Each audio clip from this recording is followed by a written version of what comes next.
नमस्कार प्यारे साथियों, राघव एजुकेशन वर्ल्ड के इस यूट्यूब चैनल पे आपका हार्दिक स्वागत है।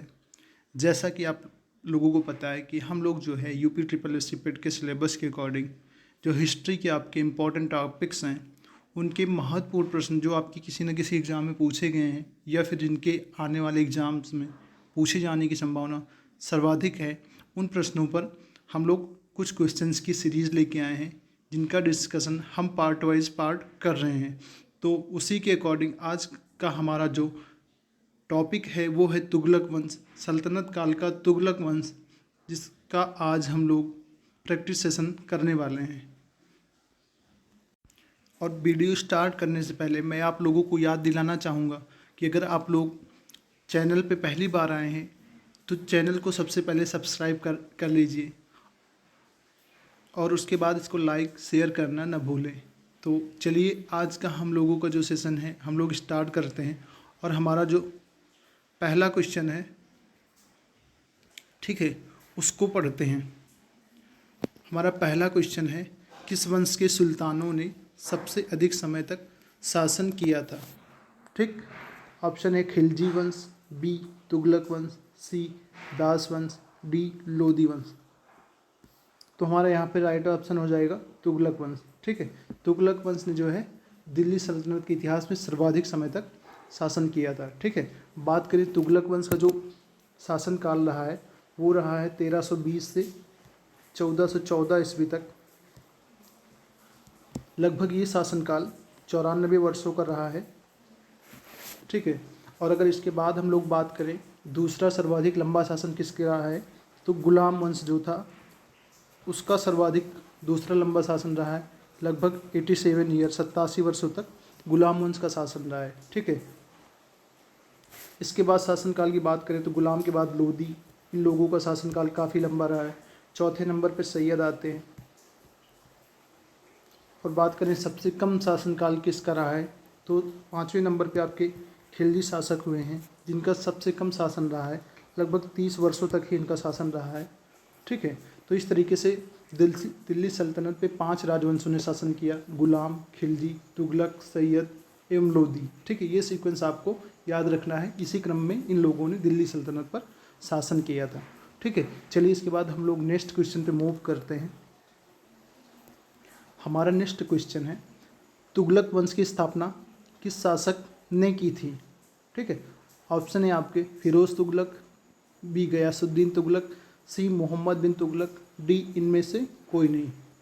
ठीक, तुम्हारा राइट ऑप्शन यहाँ पे हो जाएगा गयासुद्दीन तुगलक।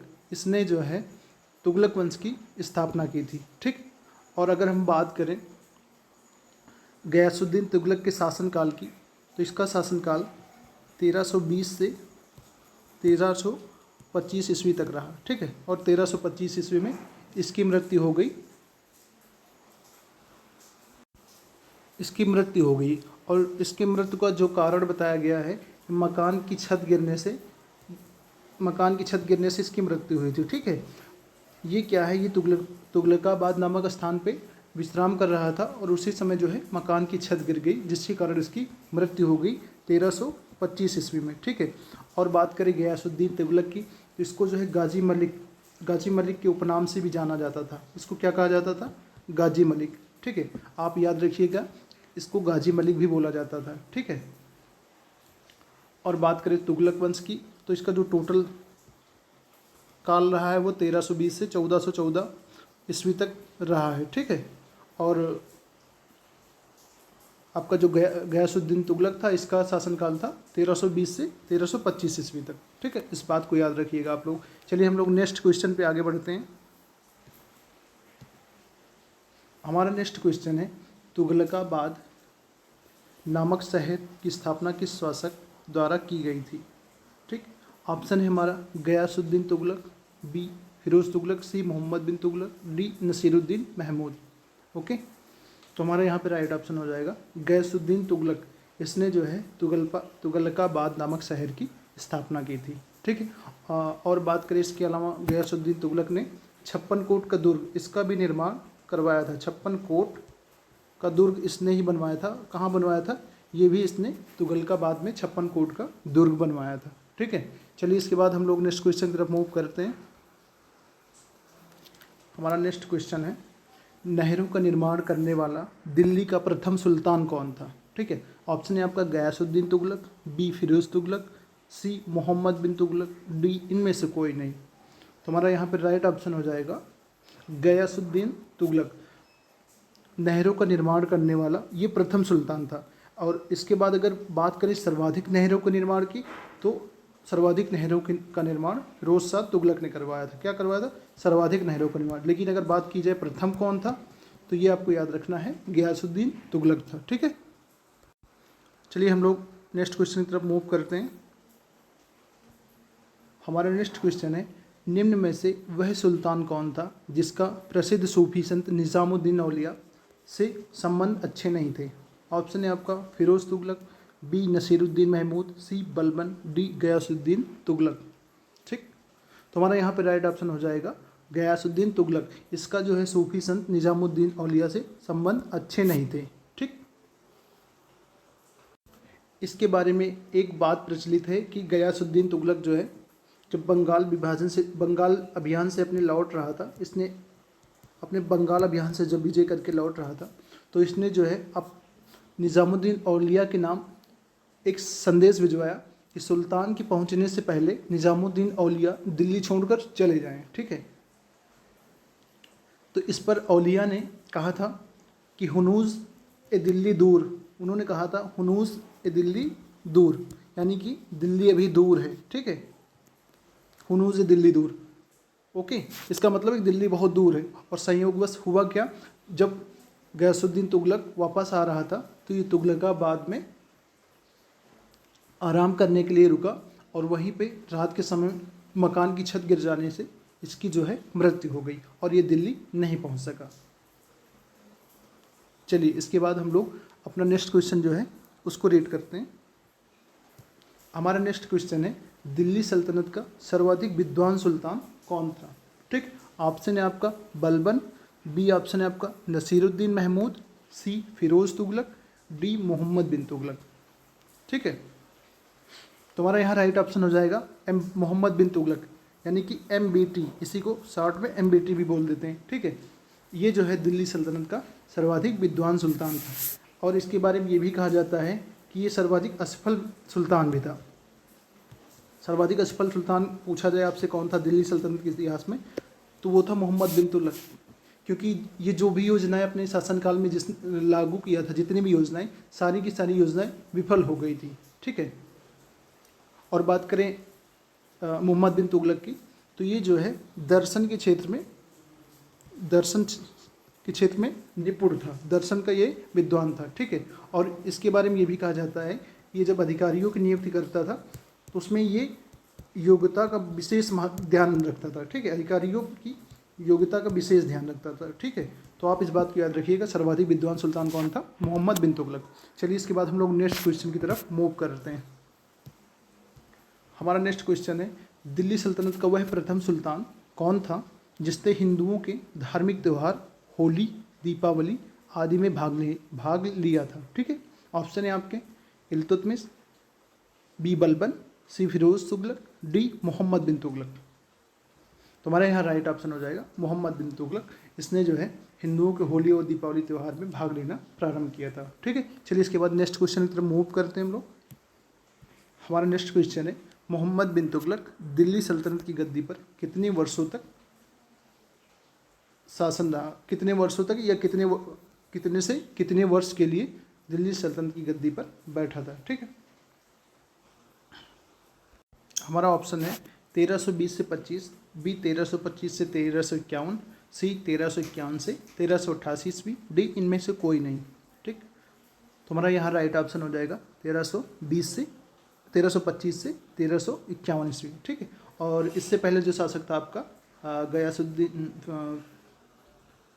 गयासुद्दीन तुगलक, उसका शासनकाल था 1320 से 1325। ठीक है, और मोहम्मद बिन तुगलक 1325 से 1351, और इसके बाद आया आपका फिरोज शाह तुगलक जो कि 1351 से 1388 ईस्वी तक दिल्ली सल्तनत की गद्दी पर बैठा था। ठीक है, चलिए इसके बाद हम लोग जो है अपने नेक्स्ट क्वेश्चन की तरफ आगे बढ़ते हैं। हमारा नेक्स्ट क्वेश्चन है, सांकेतिक मुद्रा का प्रचलन किस शासक द्वारा किया गया था। ठीक है, तो हमारा यहाँ पे राइट ऑप्शन हो जाएगा मोहम्मद बिन तुगलक। इसके शासनकाल में सांकेतिक मुद्रा का प्रचलन हुआ था। ठीक है, और अगर हम लोग यहाँ पे बात करें कि इल्तुतमिश को सांकेतिक मुद्रा जारी करने की प्रेरणा कहाँ से मिली, किस देश से मिली, तो इसको सांकेतिक मुद्रा की प्रेरणा चीन से मिली। ठीक है, और चीन के अलावा इसको ईरान से सांकेतिक मुद्रा जारी करने की प्रेरणा मिली थी। ठीक है, और इसके बाद अगर हम लोग बात करें कि मोहम्मद बिन तुगलक ने सांकेतिक मुद्रा का प्रचलन कब किया था, तो ये समय आपको याद रखिएगा कि 1330 ईस्वी में और 1332 ईस्वी के बीच इसने जो है सांकेतिक मुद्रा का प्रयोग किया था। ठीक है, लेकिन यह योजना भी इसकी पूर्णतः जो है असफल हो गई थी। यहाँ भी मोहम्मद बिन तुगलक असफल हो गया। ठीक है, असफल क्यों हुआ, क्योंकि बाज़ार में जो है नकली सिक्कों की जो है भरमार हो गई थी। ठीक है, जो नकली सिक्के ये बहुत अधिक मात्रा में हो गए नकली सिक्के। ठीक, तो इसके बारे में जो है जियाउद्दीन बर्नी ने बोला है कि घर घर जो है टकसाल बन गए थे। ठीक है, चलिए इसके बाद हम लोग अपने नेक्स्ट क्वेश्चन की तरफ आगे बढ़ते हैं। हमारा नेक्स्ट क्वेश्चन है, मोहम्मद बिन तुगलक द्वारा कृषि कार्यों के विकास के लिए स्थापित प्रथम विभाग था। ऑप्शन है आपका दीवाने मुस्तखराज, बी दीवाने अर्ज, सी दीवाने अमीर कोई, डी दीवाने रियासत। यहाँ पे हमारा राइट ऑप्शन हो जाएगा दीवाने अमीर कोई मोहम्मद बिन तुगलक द्वारा कृषि कार्यों के लिए स्थापित विभाग था। ठीक है, और बात करें इसकी, तो जो ये योजना लाया था मोहम्मद बिन तुगलक, ये भी असफल हो गई। अब असफल क्यों हो गई, क्योंकि जिस मोहम्मद बिन तुगलक ने इस योजना के लिए जो भूमि चुना था वो भूमि जो है बंजर हो गई। ठीक, वो भूमि बंजर निकल गई। ठीक है, जिसके कारण इसकी यह योजना भी असफल रही। ठीक है, चलिए इसके बाद हम लोग नेक्स्ट क्वेश्चन पे मूव करते हैं। हमारा नेक्स्ट क्वेश्चन है, दिल्ली सल्तनत के इतिहास में सर्वाधिक विद्रोह किस शासक के शासनकाल में हुए थे। ठीक है, ऑप्शन है फिरोज तुगलक, बी अलाउद्दीन खिलजी, सी गयासुद्दीन तुगलक, डी मोहम्मद बिन तुगलक। तुम्हारा यहाँ राइट ऑप्शन हो जाएगा मोहम्मद बिन तुगलक। इसके शासनकाल में सर्वाधिक विद्रोह हुए। ठीक है, अगर बात करें कुल कितने विद्रोह हुए, तो कुल 34 विद्रोह इसके शासनकाल में हुए। ठीक, ओके, और बात करें 34 में, तो 34 में से 27 विद्रोह जो है दक्षिण भारत में हुए। केवल 27 विद्रोह जो है दक्षिण भारत में हो गए। ठीक है, और बात करें मोहम्मद बिन तुगलक की, तो इसी के शासनकाल में दिल्ली सल्तनत का सर्वाधिक विस्तार भी हुआ। ठीक है, क्योंकि इसी के शासनकाल में ही दिल्ली में 23 प्रांत शामिल किए गए। किसमें, दिल्ली में। ठीक, तो इस कारण विस्तार भी इसी के शासनकाल में सर्वाधिक हुआ और इसी के शासनकाल में सर्वाधिक आक्रमण भी हुआ। ठीक, चलिए इसके बाद हम लोग नेक्स्ट क्वेश्चन की तरफ आगे बढ़ते हैं। हमारा नेक्स्ट क्वेश्चन है, प्रसिद्ध मोरक्को यात्री इब्न बतूता किसके शासनकाल में भारत आया था। ऑप्शन है आपका फिरोज तुगलक, बी बलबन, सी गयासुद्दीन तुगलक, डी मोहम्मद बिन तुगलक। ओके, हमारा राइट ऑप्शन यहाँ पे हो जाएगा मोहम्मद बिन तुगलक। इसी के शासनकाल में इब्न बतूता भारत आया था। ठीक है, अगर बात करें इब्न बतूता की, तो ये 1333 ईस्वी में भारत आया था। ठीक, ओके, और जब ये भारत आया तो इसे दिल्ली का काजी नियुक्त किया गया, दिल्ली का काजी बना दिया गया। काजी मतलब है कि न्याय विभाग का प्रधान होता था उस समय, काजी न्याय विभाग का प्रधान होता था। ठीक, और इसके बाद क्या हुआ, इसके बाद जब 1342 ईस्वी में इब्न बतूता को मोहम्मद बिन तुगलक यानी कि MBT ने अपना दूत बनाकर चीनी सम्राट उस समय का था तौगान तैमूर के दरबार में भेजा था। ठीक है, तो इस बात को भी याद रखिएगा। 1333 ईस्वी में भारत आया, 1342 ईस्वी में इसको चीन भेजा गया था। ओके, चलिए हम लोग आगे बढ़ते हैं अगले क्वेश्चन की तरफ। हमारा अगला क्वेश्चन है, किस शासक की मृत्यु पर जियाउद्दीन बर्नी ने कहा था सुल्तान को प्रजा और प्रजा को सुल्तान से मुक्ति मिल गई। ऑप्शन है आपका फिरोज तुगलक, बी गयासुद्दीन तुगलक, सी बलबन, डी मोहम्मद बिन तुगलक। ठीक, तो हमारा यहाँ राइट ऑप्शन हो जाएगा मोहम्मद बिन तुगलक। अब सुल्तान को प्रजा से और प्रजा को सुल्तान से मुक्ति मिल गई, ऐसा क्यों कहा जाता है? ऐसा इसलिए कहा जाता है क्योंकि मोहम्मद बिन तुगलक अपने शासनकाल में जो भी योजनाएं या राज्य की समृद्धि के लिए कार्य करता, वो सारे के सारे असफल हो जाते थे। ठीक है, जैसे इसने क्या किया, सांकेतिक मुद्रा का प्रचलन किया तो असफल, सांकेतिक मुद्रा ये प्रयास इसका असफल हो गया। ठीक, ये भी इसने दीवान अमीर को ही स्थापित किया, कृषि विभाग। ठीक, ये भी फेल हो गया इसका, ये भी असफल। इसके बाद इसने क्या किया, इसने तीसरा प्रयोग किया राजधानी परिवर्तन। राजधानी कहाँ से कहाँ ले गया, दिल्ली से देवगिरी। ठीक, पर ये भी सफल ना हो सका, इसके कारण भी इसको काफ़ी हानि उठानी पड़ी राजधानी। ठीक है, इसके बाद क्या किया, इसने दुआब क्षेत्र में करों में वृद्धि कर दी। ठीक, क्योंकि राजस्व में कमी हो गई तो इसने जो है दुआब में करों में वृद्धि कर दी। और इत्तेफाक से हुआ क्या, उसी समय अकाल पड़ गया और यहाँ भी इसको नुकसान झेलना पड़ा। तो कुल मिलाकर जो मोहम्मद बिन तुगलक था उसकी सारी योजनाएं विफल रहीं। इसी कारण उसको कहा जाता है सुल्तान को प्रजा से और प्रजा को सुल्तान से मुक्ति मिल गई। चलिए इसके बाद हम लोग नेक्स्ट क्वेश्चन पे मूव करते हैं। हमारा नेक्स्ट क्वेश्चन है, प्रसिद्ध इतिहासकार एल्फिंस्टन ने किस शासक को दिल्ली सल्तनत का अकबर कहा? ऑप्शन है आपका बलबन, बी फिरोज तुगलक, सी इल्तुतमिश, डी मोहम्मद बिन तुगलक। राइट है, तो हमारा यहाँ राइट ऑप्शन हो जाएगा फिरोज तुगलक। इसको जो है दिल्ली सल्तनत का अकबर कहा जाता था। ठीक है, इसकी विस्तारवादी नीति और इसकी उदारता के कारण इसको जो है दिल्ली सल्तनत का अकबर कहा जाता है। ठीक है, अगर बात करें फिरोज शाह तुगलक के शासनकाल की तो इसका जो शासनकाल था 1351 से 1388 ईस्वी तक इसका शासनकाल था। ठीक है, अगर बात करें फिरोज शाह तुगलक की तो ये मोहम्मद बिन तुगलक का चचेरा भाई था। ठीक, चचेरा भाई था। ओके, और ये गयासुद्दीन के भाई रजब का पुत्र था। ठीक है, ये भी आप लोग याद रखिएगा। चलिए इसके बाद हम लोग नेक्स्ट क्वेश्चन की तरफ आगे बढ़ते हैं। हमारा अगला क्वेश्चन है, किस शासक ने 24 कष्टदायक करों के स्थान पर केवल 4 कर लगाए थे? ऑप्शन है आपका मोहम्मद बिन तुगलक, बी गयासुद्दीन तुगलक, तो हमारा पहला ऑप्शन मोहम्मद बिन तुगलक, बी गयासुद्दीन, सी फिरोज तुगलक, डी इनमें से कोई नहीं। ठीक है, तो हमारा राइट ऑप्शन ये हो जाएगा फिरोज तुगलक। ठीक है, इसने क्या किया, 24 कष्टदायक करों को हटाकर केवल 4 कर लगाए। अब बात कर लेते हैं 4 कर कौन से हैं। तो पहला कर है आपका जजिया, दूसरा कर है ज़कात, तीसरा खराज, चौथा कर इसने लगाया खम्स। ठीक है, बाकी सारे कर इसने ख़त्म कर दिए। और बात करें जजिया की तो ये ब्राह्मणों पर लगाया गया था। ठीक है, ठीक है, तो आपसे क्वेश्चन बन सकता है कि ब्राह्मणों पर जजिया कर लगाने वाला शासक कौन था? तो फिरोज शाह तुगलक उसका राइट ऑप्शन हो जाएगा। ठीक है, चलिए इसके बाद हम लोग नेक्स्ट क्वेश्चन पे मूव करते हैं। हमारा नेक्स्ट क्वेश्चन है, किस शासक ने अपनी आत्मकथा लिखी थी? ठीक है, ऑप्शन है आपका बलबन, बी अलाउद्दीन खिलजी, सी फिरोज तुगलक, डी मोहम्मद बिन तुगलक। ठीक, तो हमारा यहाँ राइट ऑप्शन हो जाएगा फिरोज तुगलक। इसने जो है अपनी आत्मकथा लिखी थी, उसका नाम था फतुहात ए फिरोज शाही, उसकी आत्मकथा का नाम था। ठीक, इस बात को याद रखिए आप लोग। चलिए इसके बाद नेक्स्ट क्वेश्चन की तरफ मूव करते हैं हम लोग। हमारा नेक्स्ट क्वेश्चन है, दिल्ली सल्तनत का प्रथम सुल्तान जिसने सिंचाई कर लागू किया था? ऑप्शन है आपका बलबन, बी अलाउद्दीन खिलजी, सी फिरोज तुगलक, डी इल्तुतमिश।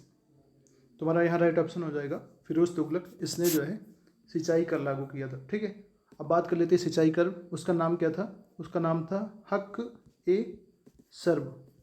ठीक, या फिर हाब ए सर्ब उसको बोला जाता था। क्या? हाब ए सर्ब। ठीक, और बात करिए ये कितना होता था, तो ये उपज का 1/10वां भाग होता था। ठीक है, चलिए इसके बाद नेक्स्ट क्वेश्चन की तरफ मूव करते हैं हम लोग। दिल्ली के किस सुल्तान ने एक रोजगार विभाग, एक दान विभाग और एक परोपकारी चिकित्सालय की स्थापना की थी? ठीक, ऑप्शन है आपका मोहम्मद बिन तुगलक, बी फिरोज तुगलक, सी अलाउद्दीन खिलजी, डी बलबन। ठीक, तुम्हारा यहाँ राइट ऑप्शन हो जाएगा फिरोज तुगलक। इसने एक रोजगार विभाग, जिसको क्या कहा जाता था? दीवान इस्तिहाक। क्या बोला जाता था? दीवान ए इस्तिहाक। ठीक, और इसके बाद क्या था?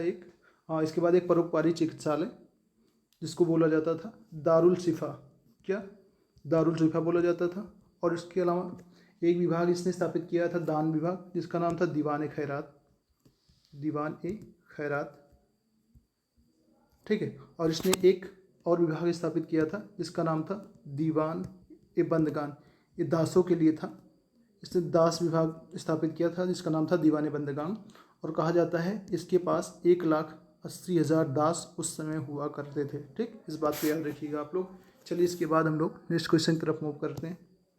हमारा नेक्स्ट क्वेश्चन है, मोहम्मद बिन तुगलक की मृत्यु कहाँ हुई थी? ठीक, ऑप्शन है आपका थट्टा में, बी दिल्ली में, सी दौलताबाद, डी लाहौर।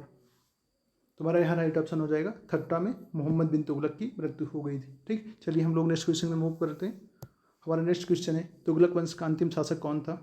ऑप्शन है आपका नसरुद्दीन खुसर व शाह, बी खिज्र खां, सी नासिरुद्दीन महमूद, डी इनमें से कोई नहीं।